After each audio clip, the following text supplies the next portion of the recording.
L'avocat des terreurs. La première fois que je vais à la Galerie Saint-Éloi, on est en février 2015, on est 1 mois et demi après l'attentat de Charlie Hebdo. C'est justement dans le cadre d'une présentation à un juge d'instruction de quelqu'un qui revient de Syrie, qui a été extradé de Turquie. Et quand il arrive en garde à vue, il dit non, moi je veux pas d'avocat, je vais vous raconter ce qui s'est passé. Il a passé 4 mois en Syrie. Mais il n'était pas en France au moment de l'attentat de Charlie Hebdo. Donc moi, quand je le récupère, c'est donc au moment où il va te présenter au juge d'instruction, parce que là, il faut qu'il y ait un avocat avec lui. Donc on ne sait rien de ce qui s'est passé en Syrie, mais on sait en tout cas qu'il y allait dans une intention de combattre le régime de Bachar al-Assad. Épisode 1. Au commencement, Charlie. Alexandre est un jeune avocat au barreau de Paris.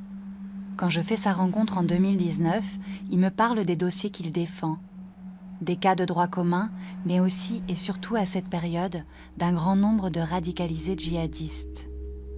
Des volontaires au départ vers la Syrie, des revenants de zones de conflit, des cas de financement du terrorisme ou encore des attentats déjoués.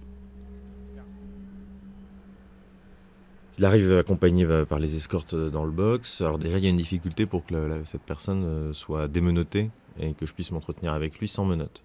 Et le gendarme m'explique que lui, il a reçu comme consigne de ne pas le démenotter quoi qu'il arrive. Or, c'est pas comme ça que ça marche.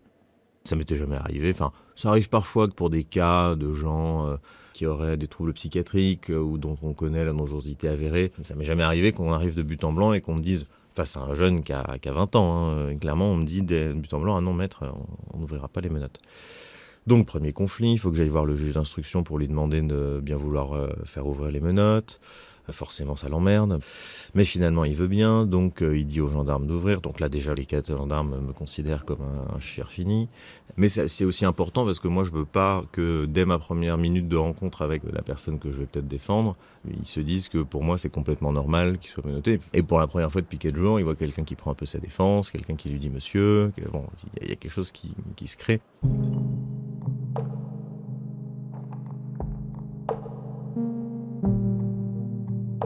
Moi, quand on me parle de terrorisme islamiste, je pense attentats. Je pense à Paris, Nice, Magnanville, Saint-Étienne-du-Rouvray, Strasbourg. Je ne mets pas vraiment de visage sur la radicalisation. Je ne sais pas qui sont ces radicalisés qu'Alexandre défend depuis 2015, qu'il rencontre des dizaines de fois, de la garde à vue jusqu'à l'audience, qu'il apprend à connaître pour pouvoir les défendre.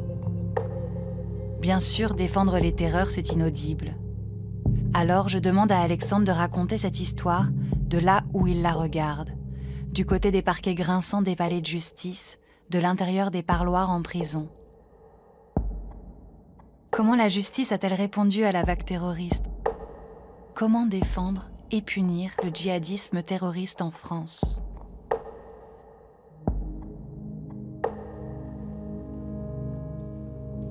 Il y a plusieurs choses qui m'ont surpris dans ces premiers cas, et dans ce premier cas en particulier.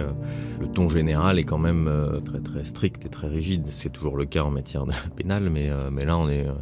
très clairement, ça rigole pas. Il y a 4 escortes qui sont dans la pièce, qui se tiennent à 50 cm de quelqu'un qui est assis face au bureau du juge d'instruction pour éviter qu'il se saisisse d'un stylo, d'un ciseau, voilà. Moi, je suis juste à côté de lui, je suis en robe, le juge est en costume face à lui, la greffière est derrière son ordinateur. On est dans ces salles de la Galerie Saint-Éloi très, très chic. Et la seule personne qui détonne dans cet intérieur, c'est le mis en examen. C'est la personne qui comparaît devant le juge, qui lui en l'occurrence, là, ce jour-là, forcément, ça fait 5 jours qu'il était en garde à vue et qu'il s'est pas lavé, donc il est un peu sale, il a même pas eu le temps de prendre une douche. Dans le dossier, il a dit qu'il n'avait pas combattu, il a dit qu'il avait suivi une mini-formation d'une journée, mais que ça équivalait à rien, et que justement, il a fait partie d'un groupe qui aurait refusé de combattre, et qu'il a été emprisonné pendant 2 semaines et demie, 3 semaines, suite à son refus de combattre par les autorités de l'État islamique. Quand on est dans le premier juge, qui est le juge d'instruction, le juge est assez agressif avec lui parce qu'il ne croit pas un mot de ce qu'il a déclaré en garde à vue. Il ne le croit pas sur le fait qu'il n'a pas combattu, il ne le croit pas sur le fait qu'il a été en prison. Bref, on pense dès le début dans ce dossier que cette personne ment. Ensuite, quand on arrive devant le juge des libertés de la détention, j'étais à peu près sûr qu'il allait aller en détention et qu'on n'allait pas le laisser dehors, c'est ce que je lui avais dit. Mais la suite, je m'y attendais moins. On se pose la question de savoir s'il faut l'isoler en détention, c'est-à-dire placer seul en cellule, dans des quartiers à part, faire des promenades tout seul pendant plusieurs mois, qui peut être renouvelé, et dont, je le comprendrai après, il est difficile de le sortir aussi. Ça peut durer longtemps, ça peut durer jusqu'à 1 an et demi en matière de terrorisme, c'est assez fréquent. Mais moi, à ce moment-là, devant le juge, je suis un peu désarçonné, j'essaye de m'y opposer comme je peux, et finalement, il sera quand même placé en isolement, dans une maison d'arrêt, pas loin de Paris, dans une de ces grandes maisons d'arrêt d'Île-de-France. On m'expliquera après que c'est très classique ce qui m'est arrivé. Mais moi, à ce moment-là, je me dis, bon, je suis pas assez préparé. Manifestement, j'ai dû louper quelques marches. Il faut que je me renseigne, donc je me renseigne. Je découvre qu'il y a peu de jurisprudence. La difficulté à laquelle je suis confronté à ce moment-là, c'est que, c'est des cas assez nouveaux. 2, c'est des cas qui font l'objet d'une attention complètement nouvelle à cause de l'attentat de Charlie Hebdo.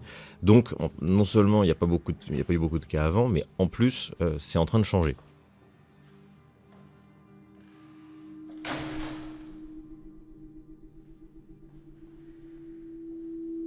Quand j'entends la confusion d'Alexandre dans cette première affaire, je réalise que le climat trouble des lendemains d'attentats touche vraiment tout le monde. Il me dit « On débarquait. C'est clair qu'on n'était pas préparés. » On me conseille de lire un livre, il n'y a pas beaucoup de manuels sur le traitement judiciaire du djihadisme. Il y en a un qui vient de sortir justement fin 2014 sur en gros le djihad et la répression autour du djihad. Je lis justement que la réponse communément établie, alors selon le livre, c'est des peines longues de prison qui permettent aux gens de se remettre en cause et qui permettent aux gens de se remettre en question. Et là, ça m'interroge de voir qu'un juge dit d'ores et déjà que ce sera une peine longue qui sera la solution à tout ça. Parce qu'en plus, quand il dit que la solution est une peine longue, la solution à quoi? Il parle de la radicalisation, il parle du fait que quelqu'un s'ancre dans une idéologie radicale.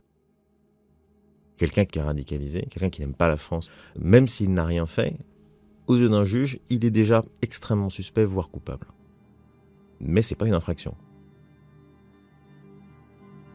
Face à l'instruction, l'avocat, selon le code pénal, est celui qui défend à tous les stades d'une procédure les personnes physiques et morales devant les tribunaux lors d'une condamnation pour des délits ou crimes commis envers la société.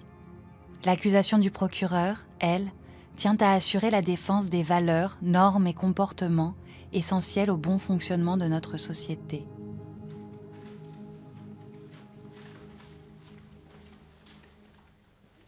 Les jeunes avocats qui étaient confrontés au dossier antiterrorisme, ils ne pouvaient pas adopter une défense de rupture. La défense de rupture, c'est la grande idée qu'on apprend dans les facs de droit et à l'école du barreau surtout. On regarde un peu les dossiers de Vergès, les grands procès médiatiques. Une défense de rupture, c'est s'opposer à la légitimité du tribunal qui est en train de juger quelqu'un. C'est de dire, vous jugez comme des terroristes des gens qui sont en réalité des combattants de la liberté, par exemple.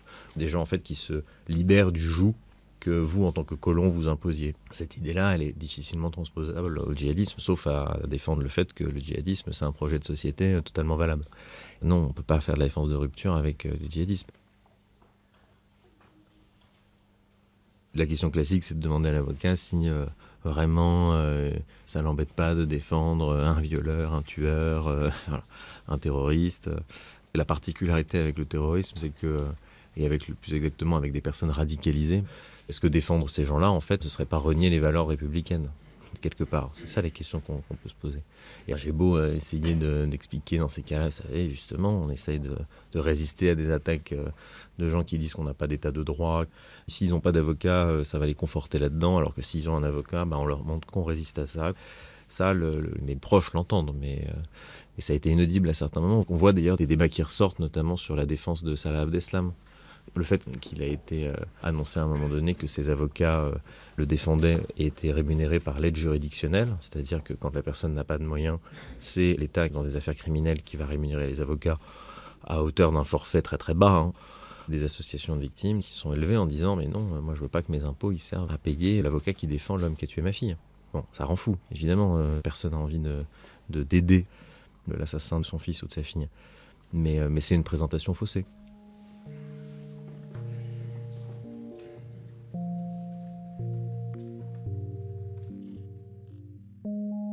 Le but quand même de la justice, c'est montrer qu'on ne peut pas impunément commettre des attentats, commettre des crimes en France, et qu'on ne va pas s'en laisser compter. On ne va pas, en dépit de l'hyper-répression qui se met en place, en dépit de la pression que le terrorisme vient faire peser sur l'état de droit, eh ben on va quand même juger les gens en raison et on va quand même donner un avocat aux personnes qui sont accusées pour qu'elles se défendent selon nos règles.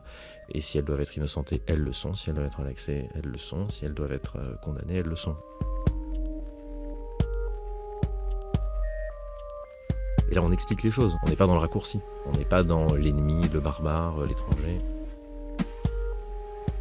La plupart des questions qu'on entend médiatiques sur les radicalisés, faut les renvoyer dans leur pays, mais ils sont français, la plupart d'entre eux, la quasi-totalité.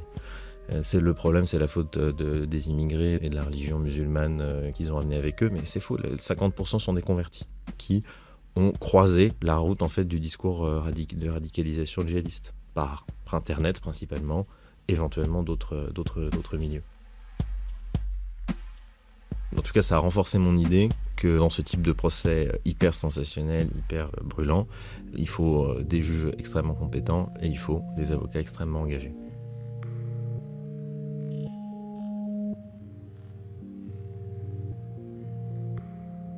Défendre, c'est d'abord contrôler la façon dont la justice est rendue.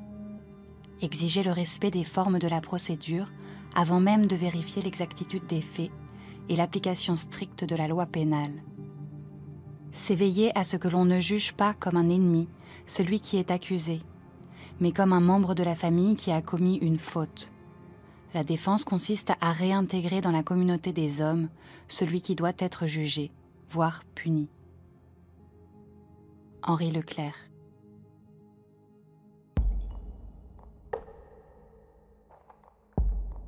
Après Charlie Hebdo, ça commence à s'accélérer, c'est-à-dire qu'il commence à y avoir de plus en plus de cas, déjà parce qu'il y a beaucoup de gens qui reviennent à ce moment-là, c'est quand même, la guerre s'accentue en Syrie, donc les retours, les revenants, comme on dit, ils reviennent massivement à partir de ce moment-là, 2015, 2016, 2017 surtout. Donc il y a de plus en plus de juges d'instruction qui sont saisis, il y a besoin d'avocats pour tous ces gens qui rentrent, donc moi je suis appelé soit par la permanence, soit par des clients qui sont déjà en détention, qui me demandent d'intervenir pour des co-détenus, soit par des familles. Et à ce moment-là, après les attentats, on a senti que de mois en mois, il y a eu beaucoup d'enquêtes sur toutes les personnes qui étaient soit fichées S, soit qui pouvaient être soupçonnées de radicalisation. Il y a eu des moyens énormes qui ont été mis, et nous on l'a senti parce qu'on a vu que communauté par communauté, il y avait des dossiers qui arrivaient. Il y avait un temps pendant 2-3 mois où ils se sont occupés de la communauté kurde, donc il y avait tous les Kurdes radicalisés, kurdes ou turcs radicalisés, qui avaient pu rejoindre la Syrie ou qui avaient aidé des gens à partir, et soudainement on avait une phase comme ça. Il y avait tel coin aussi de France où il y avait différentes cellules qui soudainement apparaissaient, et on n'avait que des gens qui vivent dans la banlieue de Lens, qui vivent à Menton, qui vivent à Albi, qui nous appellent pour nous dire « Ah ben mon neveu, mon fils, ma cousine qui était partie, elle vient de rentrer, ou ils ont été arrêtés ». Et c'est à Paris que ça va se passer, l'instruction va se passer ensuite à Paris.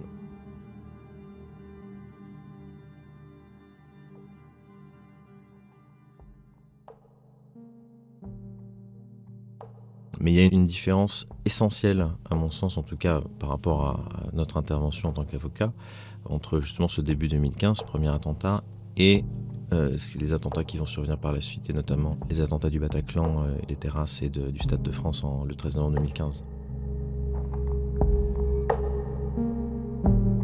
À suivre sur arteradio.com.